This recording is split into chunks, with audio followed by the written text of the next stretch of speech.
Can you lie to your opponents in a game of Magic in order to win? Surprisingly, the answer isn't a straightforward yes or no. Let's take a look at this from earlier this year. To set the scene, the players are playing in the Treasure Series number 11, a competitive Commander tournament where first prize is worth $600 US. The players we're about to see are playing in the semi-finals. Now, while it wasn't captured on video, the player in the top right corner, Cowboy Bob, freely mentioned at some point during this turn cycle that they could not win the game on their turn. It's worth noting that nobody asked them if they could win on their turn or not. They willingly gave up that information. The video starts with Bob casting Savini's Reclamation, which lets them return target permanent with mana value 3 or less from the graveyard to the battlefield. Yeah, what's your target? Targeting. Breach. Oh, the lie. Yeah.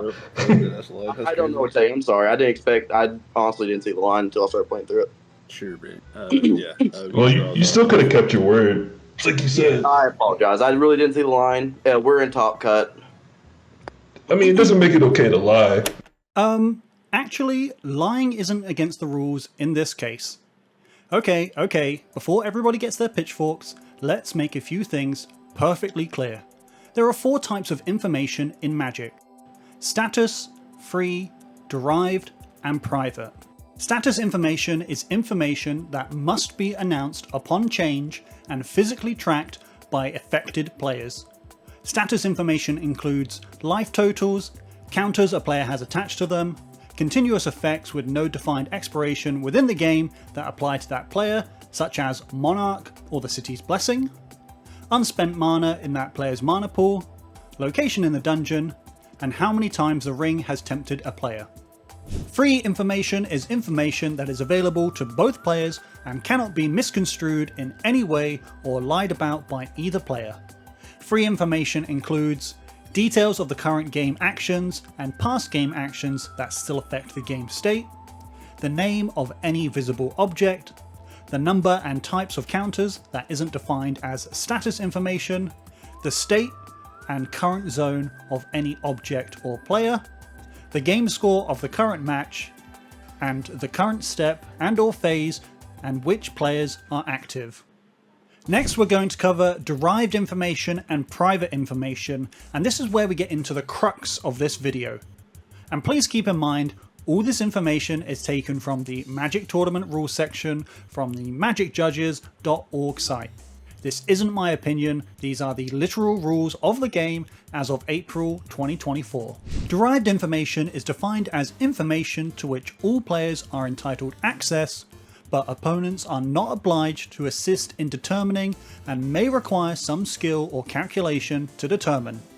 Derived information includes the number of any type of objects present in any game zone that are not defined as free information, all characteristics of objects in public zones that are not defined as free or status information, game rules, tournament policy, oracle content, and any other official information pertaining to the current tournament.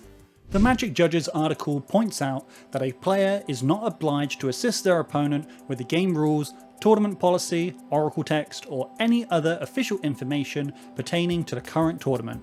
Giving this example, if a player asks their opponent what a card does, a player does not have to give all of the information about the card. Their opponent may say that a Vampire Nighthawk is a 2/3 flying creature and omit that it has Death Touch and Lifelink. What derived information essentially boils down to is a player needs to be able to read and assess a board state by themselves using the free and status information. However, they can ask a judge at any time with help determining free and status information, including oracle text on cards, but the judge must avoid assisting players with derived information about the game state. Here's another interesting example. If my opponent has a Tarmogoyf and a number of cards in their graveyard, they are not obliged to tell me Tarmogoyf's power and toughness, and neither is a judge. It is up to me to work out how many different permanent types there are in all graveyards. And finally, we have private information, which is effectively everything that is not free or derived information. For example, the contents of a player's hand, library, or identity of any face-down card in a public zone. Interestingly, the rules note that players are allowed to give their opponents false information about the contents of hidden zones. So if I have 2 untapped islands, I'm free to tell my opponents I have Counterspell in hand, even if I don't. Another interesting example the article gives is that if my opponent casts Slaughter Games and they name Scapeshift, I can tell my opponent that I only have 3 copies in my library while they're searching through it, even if it actually contains 4. Now there are some caveats to these information types to keep in mind too. Players must answer honestly any specific questions pertaining to free information.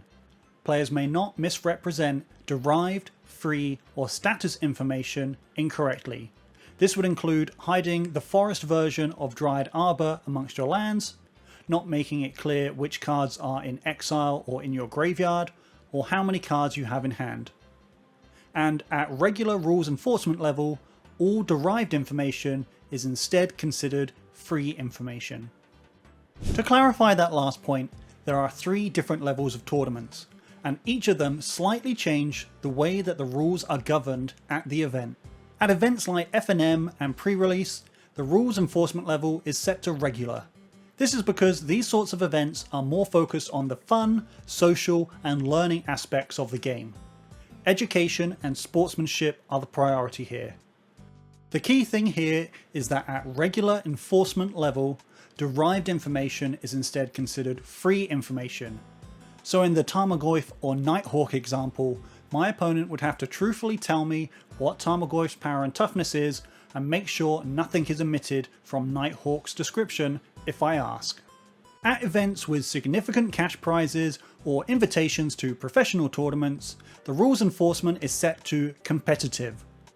Players are expected to know the game's rules and be familiar with tournament policies and procedures, but unintentional errors are not punished severely. Basically, players aren't at these tournaments to muck around. They're here to win and unfortunately not hold their opponent's hands through every step. Events at this level would include things like WPNs and Pro Tour qualifiers. And finally, at the biggest Magic tournaments in the world, as you would expect, these events are enforced at professional level. These tournaments hold players to their highest standards, so events like Worlds and the second day of the Grand Prix.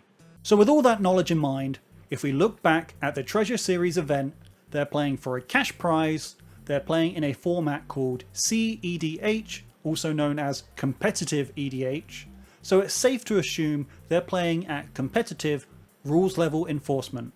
Meaning, as long as Cowboy Bob didn't misconstrue any free information, they were well within their rights to do what they did.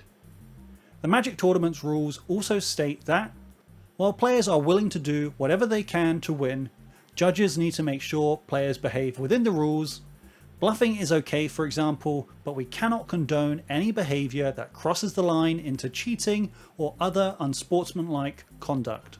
On top of that, there is also a Magic card that promotes lying about what a player is about to do. Prisoner's Dilemma is a card that was released in Murders at Karlov Manor Commander set. In short, players secretly choose Snitch or Silence. If everyone chooses Silence, they each take 4 damage. If everyone chooses Snitch, they each take 8 damage. Now, if there is a mix of the two, whoever chooses Silence takes 12 damage, and those that chose Snitch walk away damage free. Now, on the official release notes for the card, it says the following. Before secret votes are revealed, players may announce how they intend to vote, but they can't reveal what they actually wrote down until all votes are simultaneously revealed. Players can lie about how they intend to vote before the votes are revealed. So again, lying and bluffing is allowed in this game of Wizard Poker. You're up there. Oh, you lied. Of course I lied. It's poker, Phil. What do you think this is? So here's my personal take on the whole situation. If I'm at a tournament playing for cash prizes, I'm going to assume my opponent is going to take every edge within the rules to try and win, and I would expect them to assume the same of me. Having said that, I have enough respect for my opponents that if they ask me the power and toughness of a Tarmogoyf or something similar, I'm going to honestly and truthfully tell them the answer.